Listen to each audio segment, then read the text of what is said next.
Bonjour à tous et à toutes, voici une nouvelle vidéo. Ce cours s'intègre au projet 2, les sciences en cuisine, spécial pizza. Il concerne plus précisément la partie dans laquelle nous cherchons à obtenir des matières premières pour faire notre pizza. Ce cours sera présenté sous forme de démarche scientifique. Nous commencerons par poser un problème. Nous répondrons à ce problème par des hypothèses, qui sont des réponses que nous n'avons pas encore vérifiées. Pour vérifier ces hypothèses, nous allons choisir une activité de recherche, soit des observations, de l'expérimentation, de la documentation ou de la modélisation. Nous obtiendrons des résultats qu'il va falloir interpréter. Et enfin, dans la conclusion, nous préciserons si les hypothèses sont validées ou non, et nous pourrons donc répondre au problème.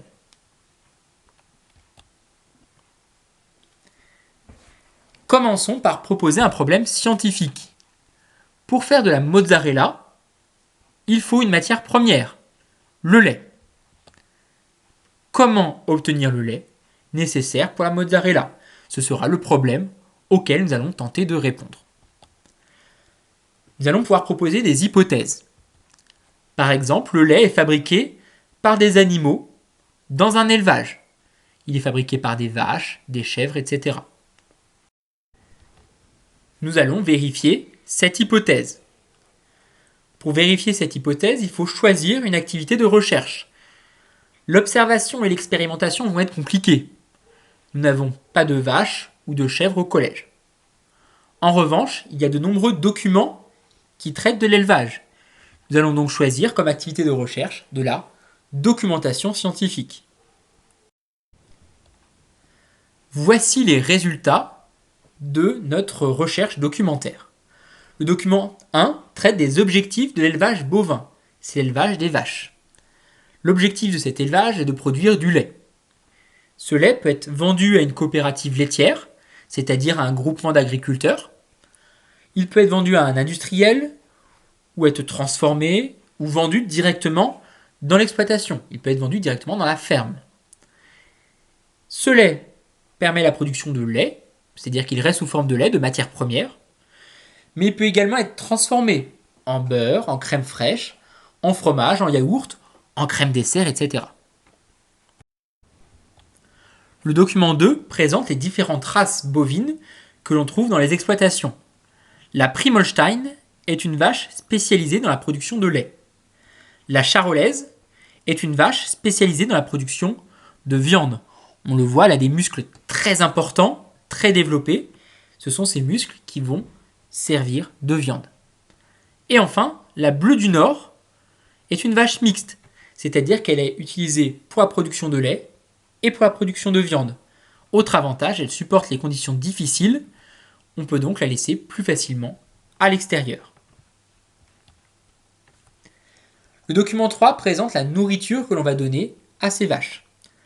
La vache laitière a besoin de beaucoup d'énergie pour produire son lait et de fibres pour le transit, c'est-à-dire pour sa digestion, et pour la rumination. En effet, les vaches ont une digestion très particulière, on dit qu'elles ruminent. Dans un élevage raisonné, c'est-à-dire un élevage qui respecte l'environnement, l'animal mange peu de fourrage industriel, c'est-à-dire peu de nourriture qui provient des usines. Le bétail s'alimente en grande partie dans les pâturages, c'est-à-dire dans les prés. Pour alimenter son troupeau, l'éleveur cultive donc souvent en parallèle, c'est-à-dire à côté de la ferme, du maïs en silage, c'est un maïs très énergétique, de la luzerne, c'est un autre type de végétal, des prairies temporaires dans lesquelles on trouve beaucoup de végétaux. Les déjections, c'est-à-dire les excréments des vaches, les bousses de vaches, permettent d'enrichir la terre pour faire pousser le fourrage, c'est-à-dire les végétaux, de l'année suivante. Et enfin, le document 4 présente une salle de traite. La salle de traite est l'endroit où les vaches sont traites. La vache doit être traite tous les jours de sa lactation, c'est-à-dire tous les jours où elle produit du lait, afin de continuer justement cette lactation, c'est-à-dire afin de continuer à produire du lait. C'est une des principales contraintes de l'activité d'éleveur laitier. il faut traire les vaches tous les jours. Les vaches sont traites dans la majorité des cas, même 2 fois par jour. Le lait peut être ensuite mis à vieillir ou stocké dans un réservoir réfrigéré en attendant d'être collecté par la laiterie ou même transformé en fromage sur place. Quelles observations peut-on tirer de ces documents ? J'observe que le lait est une matière première qui sera transformée ensuite en mozzarella. J'observe également que le lait est produit par des animaux, comme les vaches. J'observe que les vaches produisent le lait grâce à leur alimentation. Elles s'alimentent à partir de végétaux. J'observe qu'il faut traire les vaches pour obtenir du lait. J'en déduis donc que le lait provient de l'élevage des animaux et que ces animaux ont besoin de végétaux pour produire leur propre matière. Les vaches ont besoin de végétaux pour produire leur lait. Que faut-il retenir ?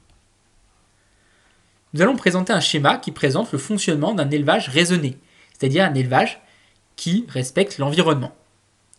Tout d'abord, le soleil va permettre au pâturage, aux végétaux de pousser.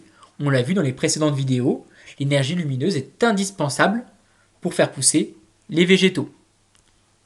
Dans ces pâturages, on va planter du maïs, de la luzerne ou différents types de prairies.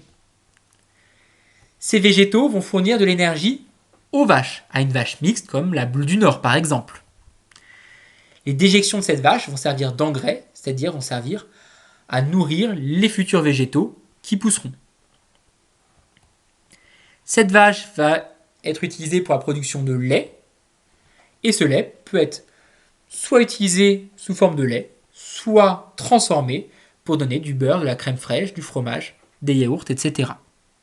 On remarque ici que les végétaux, dans les pâturages, fabriquent leur propre matière à partir d'énergie lumineuse, d'eau, de sels minéraux, de dioxyde de carbone, etc.